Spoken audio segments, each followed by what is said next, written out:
Good evening. Welcome to Wayne County Now. It is Thursday, July 11th, 2024.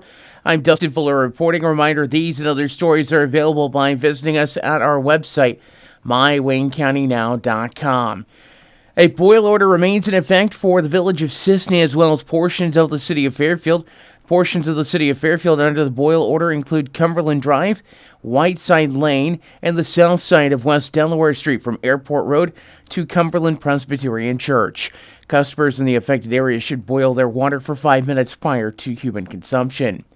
It took a jury of 9 men and 3 women an hour and 10 minutes to find Jason Hammock guilty on both counts of predatory sexual assault of a minor under the age of 13. The incidents were first reported to Principal April Smith in May of 2018, then also reported with forensic investigation conducted at the Amy Schultz Children's Advocacy Center investigator Taylor Parker on May 23rd. Hammock was taken into custody later that evening by Fairfield police following an interrogation where he admitted on paper to committing the acts. The jury also heard testimony in the case from the 2 victims, Officer Justin Titzer, Beth Richards, and Jason Hammock himself. Upon conviction, Jason Hammock was taken into custody of Wayne County. He will remain there until sentencing set for Friday, September 6th at 9 a.m. in Wayne County Court. A great crowd of kids were on hand as well on Wednesday as Mayor Gary Moore was there to celebrate the new Dolly Parton Imagination Library. The flipping of the switch took place yesterday as well, as that switch was flipped by 4-year-old Layla Wright. As the program now is live in Wayne County, Dolly Parton Imagination Library is a program that is where a book can be sent to a child 0 to 5 years of age for free monthly. Locally, Read SI is the non-for-profit that is taking care of 16 counties, including Wayne County in southern Illinois. Wayne County Family Enrichment also spoke at yesterday's event. Wayne County Board set to meet at 7 this evening at the Wayne County Courthouse. At the meeting, the board will hear from Jody Poole, Supervisor of Assessments. Poole is requesting the appointment of Jacqueline O'Daniel, Quentin Greenwald, and Scott Hosselton to the Farmland Committee. According to Poole, the 3 current members of that committee are looking to step down from their positions. Board will also hear from Pam Barbary from Southern 14 Workforce. Under new business, the board will consider ARPA requests if there are any.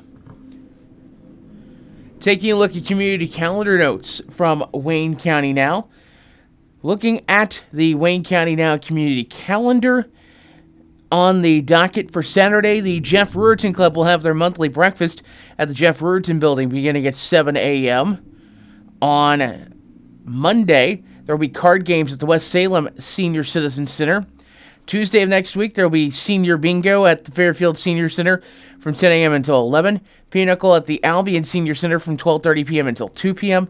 And it will be Bingo Night at the American Legion in Fairfield on Tuesday.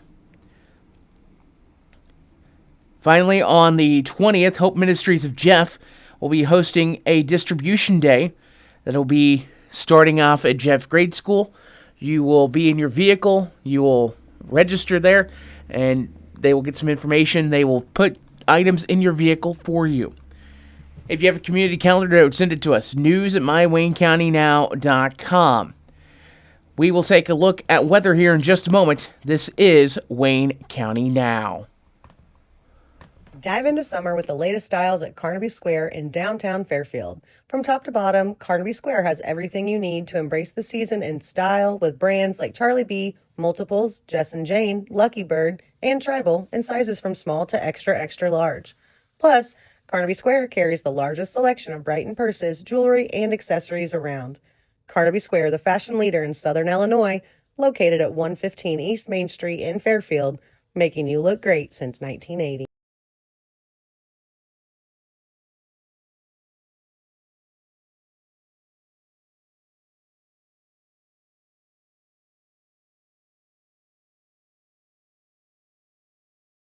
Ready to purchase the home of your dreams? People's National Bank is here to help you reach that dream. People's National Bank makes it easy to apply for a home loan online at peoplesnationalbank.com. With a wide variety of mortgage loan products, we have the right loan for you. whatever your needs are. Hi, this is Sarah Zonders, mortgage lender with People's National Bank in Fairfield. Give me a call or apply online today to get started. People's National Bank, member FDIC, equal housing lender. Caring, committed, helpful, devoted health professionals and volunteers. That's what CCHDH stands for. Clay County Health Department proudly announces its recognition as a 2024 Hospice CAHPS Honors Award recipient. From Flora, Illinois to the hearts and families in need, they provide more than just care. They provide dignity and comfort. With a dedicated team of physicians, nurses, and volunteers, they ensure every moment counts. Join us in celebrating Clay County Health Department's commitment to excellence in hospice care. Because in the end, it's not just about providing care. It's about providing comfort, compassion, and a guiding hand. Clay County Health Department, where every journey is embraced with warmth and understanding. Find out more by visiting healthdepartment.org/programs/hospice or call 618-662-4406. Welcome back to Wayne County Now. Time for a look at weather. And before we really check into the forecast, we're going to talk about the severe weather from Tuesday. We were tracking tornadoes on the Indiana side of the state line and also into Kentucky. Weather Service officials at Paducah have put out preliminary damage survey information. We'll start off with the tornadoes in Union County, Kentucky, around Grove Center. There was an EF1 tornado that had peak winds of 105 miles per hour. The path was about 3.22 miles long. No injuries, no deaths reported. Also in Union County, the west side of Uniontown, an EF1 tornado touched down with estimated peak winds at 100 miles per hour. Path was about 6.34 miles and basically took up to the state line at Kentucky with Posey County, Indiana.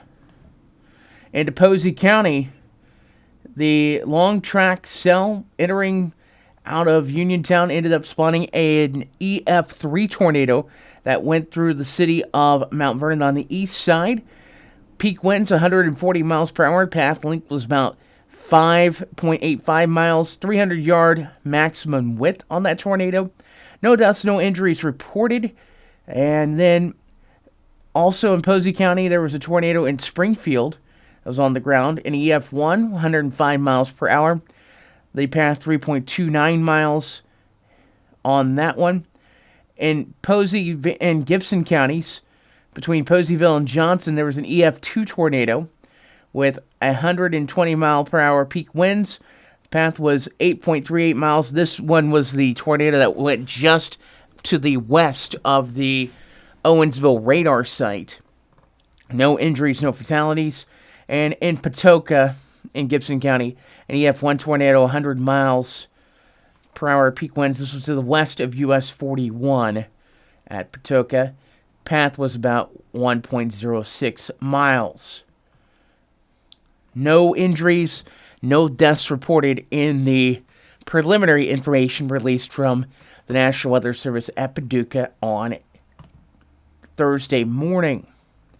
There are some small storm chances through the day today, through the evening tonight, and through tomorrow. But after that, we start to heat up. We're talking temperatures in the mid-90s once again, as it is summer. It is supposed to be a little warm. Taking a look at the forecast for tonight, 30% chance of showers and thunderstorms, mainly before 11 p.m. Patchy fog possible overnight, otherwise partly cloudy, low of 67. A 20% chance of showers and storms for your Friday, otherwise calling for mostly sunny skies, high of 89. Patchy fog late Friday night into Saturday, otherwise mostly clear, the low 69. Sunshine Saturday, high of 92. Mostly clear Saturday night, low 72. Sunshine on Sunday, high of 95. 96 in sunshine Monday. 97 sunny and hot on Tuesday. And then Tuesday night is our next chance of showers and thunderstorms after that. Only a high on Wednesday, though, of 92. So that's a look at your weather here on Wayne County Now. We'll take a look at obituaries coming up in just a few moments. Looking for that perfect tan without worrying about the weather? Look no further than hashtag no tan lines in Fairfield. At hashtag no tan lines, the forecast is sunshine every day, rain or shine. Say goodbye to tan lines and hello to a flawless glow. With their state-of-the-art tanning beds and expert staff, you'll achieve the golden tan you've always wanted, whenever you want it. Visit hashtag no tan lines today in Fairfield and let them bring the sunshine to you. Located at 106 West Main in Fairfield, visit them online at hashtag notanlines.com.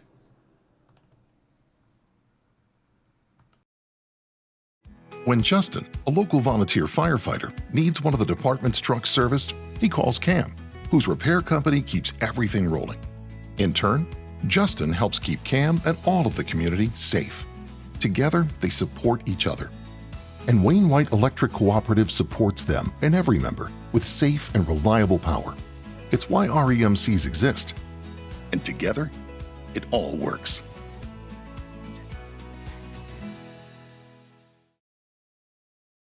When you need concrete or masonry work, NewGen Concrete is your go-to in Wayne County and the surrounding area.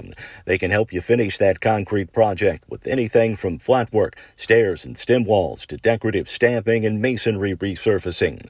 NewGen Concrete, set in stone on Williamson Drive in Fairfield. Call 618-516-5002 or email them at newgenconcretellc@yahoo.com to get on the schedule today.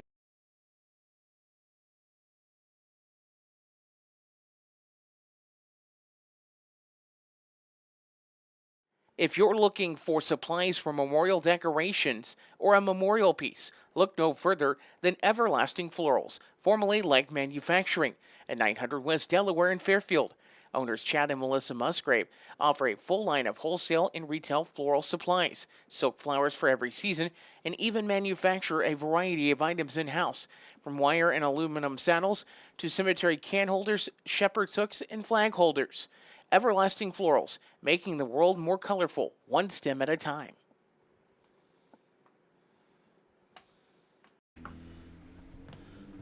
Local and area obituaries on Wayne County Now, presented by Johnson Vaughn Funeral Home, 106 Northeast 4th Street in Fairfield, and presented by our friends at Everlasting Florals, 900 West Delaware Street in Fairfield. So we take a look at obituaries. 86-year-old Betty Jane Warren of Fairfield passed away at 2:30 a.m. on Tuesday at her home. She had worked for the Garment Factory, Food Park, Bilo, and Community Care. Betty was born in Olney on August 14th of 1937 to John Preston and Esther Harris Moore. Betty is survived by a son, James Dean Wilson of Fairfield, daughters Twyla and husband Bill Heifner of Fairfield, and Mary and husband Charles Johnston of Sisney. 10 grandchildren, 12 great-grandchildren, and 2 great-great-grandchildren also survive.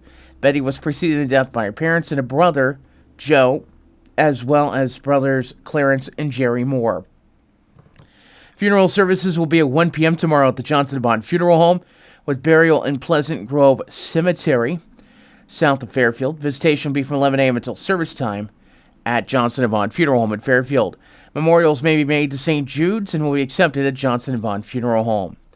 77-year-old Rebecca Ann Becky Hildebrand of Fairfield passed away at 2:46 p.m. on Saturday at Fairfield Memorial Hospital. She was born April 22nd of 1947 in Mount Vernon to Verrill and Genevieve Urban Cunningham. Becky met Larry Hildebrand while attending high school in Clay City and married him on June 6th of 1964.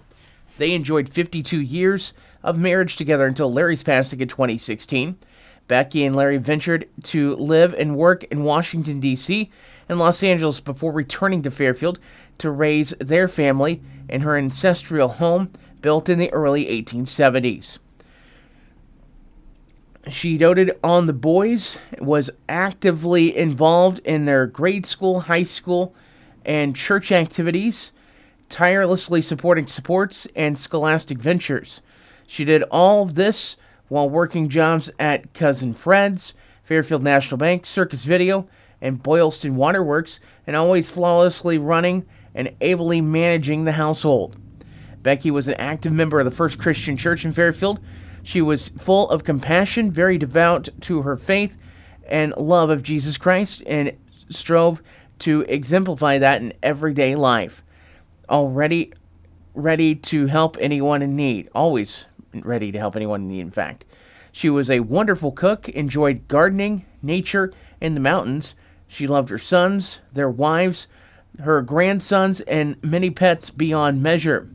Becky had an infectious laugh, a huge, warm, welcoming smile, and a calm, commanding, reassuring presence. She'll be truly missed by all of those who loved and knew her.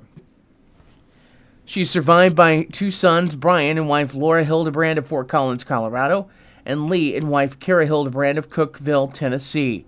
Grandsons Theron and Cyrus Hildebrand, sister Linda Lou Cheatham of Sarasota, Florida, her brother-in-law Terry and wife Alvina Hildebrand of Louisville, and sisters-in-law Jackie Ferris of Olney and Betty Sue and husband Jeff Clough of Effingham. She was preceded in death by her husband Larry, her parents Verrill and Genevieve Cunningham, and a sister Janet Stark, as well as a brother, Gene Cunningham. Per Becky's request, a body will be cremated and a memorial service will be held at 12 noon Saturday at the First Christian Church in Fairfield. Visitation will be from 11 a.m. until service time. There will be no formal burial. Memorial donations may be made to Feed My Sheep Soup Kitchen and will be accepted at the Johnson & Vaughn Funeral Home or at the service. Johnson & Vaughn Funeral Home of Fairfield is in charge of arrangements. 84-year-old Phyllis L. Sutherland of Mill Shoals passed away on Saturday, July 6th at Aperion Care in Fairfield. Phyllis was born July 22nd of 1939 to Charles and Inez Foster Sutherland in Wayne County. Phyllis worked many years as a caregiver and sales representative for the Career Development Center and New to You in Fairfield. She's survived by her companion Harold J. Weber Sr., daughters Leanne Stover of California and Debbie Yates of Wyoming, brother Donald Sutherland of Bone Gap, stepchildren Harold and wife Debbie Weber of Carmi, Ramona and husband James McGill of Fairfield, Nancy Ewing of Fairfield, Catherine Walker of Jeff, Leonard and wife Becky Weber of Fairfield, and Gloria and husband David Hutchcraft of Sisney, and several grand and great-grandchildren. She was preceded in death by her parents and sisters Wilma Strine and Sharon Talbert. Phyllis will be cremated, then a graveside service will be held at a later date. Johnson & Vaughn Funeral Home of Fairfield assisting the family with cremation. 86-year-old Eugene Kelsey of Bone Gap passed away on Tuesday, July 9th at his residence in Bone Gap. He was born January 23rd of 1938 to Raymond and Edna Gumbrell Kelsey. He married his wife Lulu in April of 1957, and they enjoyed many happy years together until her passing in 2019. Eugene was a lifelong Edwards County dairy and livestock farmer. He served as an elder and deacon at the Bone Gap Christian Church, where he was a lifelong member. He was long-serving member of the Edwards County Fair Board and a 4-H leader for Bone Gap Cardinals 4-H Club for over 20 years. He enjoyed his family, friends, and always had a smile. He was survived by 6 children, 2 daughters, Julie and husband Alan Freeman and Sarah Kelsey, 4 sons, Clay and wife Susie Kelsey, Clint and wife Tammy Kelsey, Chris and wife Teresa Kelsey, and Scott and wife Shannon Kelsey. A brother, Ronald Kelsey, also survives. He's also survived by 9 grandchildren and 7 great-grandchildren. Eugene was preceded in death by his parents, his wife Lulu, 2 grandchildren, Kimberly Kelsey and Reed Kelsey, a son-in-law, George Luth, and a brother, Jack Kelsey. Visitation for Eugene Kelsey of Bone Gap will be from 10 a.m. until 12 noon tomorrow at the Bone Gap Christian Church in Bone Gap, with funeral services at 12 noon following the visitation. Burial will be in Bone Gap Cemetery. Eugene Kelsey's memorial memories can be made to the Reed Kelsey Memorial Scholarship Fund or the Bone Gap Cardinals 4-H Club. Envelopes will be available at the church. Ingram Meredith Funeral Home of Albion is assisting the family with arrangements. Full obituaries, including survivors, at mywaynecountynow.com. The loss of a loved one can leave you with a lot of unanswered questions, feelings of stress and anxiety, and grief. The experienced funeral directors at Johnson & Vaughn Funeral Home in Fairfield can help guide you through all aspects of the funeral process to provide you with a beautiful, lasting tribute to your loved one. Call them at 618-842-6006. The Johnson & Vaughn Funeral Home, 106 Northeast 4th Street in Fairfield, serving the Wayne County area with compassion, dignity, and respect. At One Step Ahead and HME in Fairfield, the customer's health and comfort is their top priority. They carry a full line of home medical equipment, plus respiratory care items, diabetic footwear, and supplies that you need. And they make it easy with the ability to drop ship directly to your home. Plus, there's the added convenience of a local office at 1010 West Main in Fairfield with a friendly staff and an easy-to-use app. Now offering Dexcom and Freestyle Libre continuous glucose monitors. That's One Step Ahead and HME in Fairfield. There's nothing like getting together with old friends for a great visit in a nice, relaxing atmosphere. That's what you get at All-Star Package at 100 North Milner Street in Sisney. Besides being the place for packaged liquor, beer, and wine in the Sisney area, it's also the place to stop in after work, watch the game, or just meet friends to catch up. You can also try your hand at the slot machines in their video gaming room. Open 9 a.m. to 11 p.m. Monday through Saturday and noon to 5 on Sunday. That's All-Star Package in Sisney. Lemons Chevrolet Chrysler, where exceptional service meets unbeatable deals. Located at 412 East Main in Fairfield. Lemons prides themselves on offering a vast selection of top-quality vehicles to suit every lifestyle and budget. Whether you're in the market for a sleek sedan, a rugged truck, or spacious SUV, their friendly team is here to help you find the perfect ride. Plus, with their expert finance department, getting behind the wheel has never been easier. Visit them today in downtown Fairfield and drive home in style. Trust the pros at Bears Flooring at 105 North 1st Street in Fairfield when you're in the market for new flooring. With a showroom full of carpet, tile, laminate, LVP, and hardwood in a wide range of styles, textures, and colors, Bears can fit you with whatever you need at a price that fits your budget. And with 3 to 4 crews working daily, there's not a long wait for installation. Bears Flooring in Fairfield open 8 a.m. to 5 p.m. Monday through Friday and Saturdays by appointment. Stop by or give them a call at 618-842-4224. Whatever your project might be, Gibbs Excavating and Land Management, LLC has the right tool and the expertise to get the job done right. The crew at Gibbs Excavating and Land Management can handle any job from stump grinding or forestry mulching, driveway repair, concrete demo and rock work to dirt and auger work, trenching, and even garden tilling. Call us 618-516-1462 or email Austin at austingibbs70@yahoo.com to schedule your free estimate today. Welcome back. Time now for a local look at sports. There will be one final soccer sign-up of the season in Edwards County. That sign-up is set to take place tomorrow evening from 5 until 7 at K's on Main. Players 4 years of age and up to 8th grade are allowed to participate. Cost is $30 a player. Games will start on Saturday, September 7th and run through October the 12th, weather permitting. The Upward Soccer program hosted by Cumberland Presbyterian Church in Fairfield also has registration underway that's going on for the upcoming soccer season. Registration is online. We have a link at our website, mywaynecountynow.com, with this story. Cost is $50 to play. Children 4 years of age through 8th grade are eligible to participate. Practices will begin the week of August 26th. Games will be played on Saturdays and on weeknights starting in September, with the season running through October the 5th. For the latest local news, weather, and sports anytime, visit our website, mywaynecountynow.com. The morning news podcast will return next week here on Wayne County Now. I'm Dustin Fuller.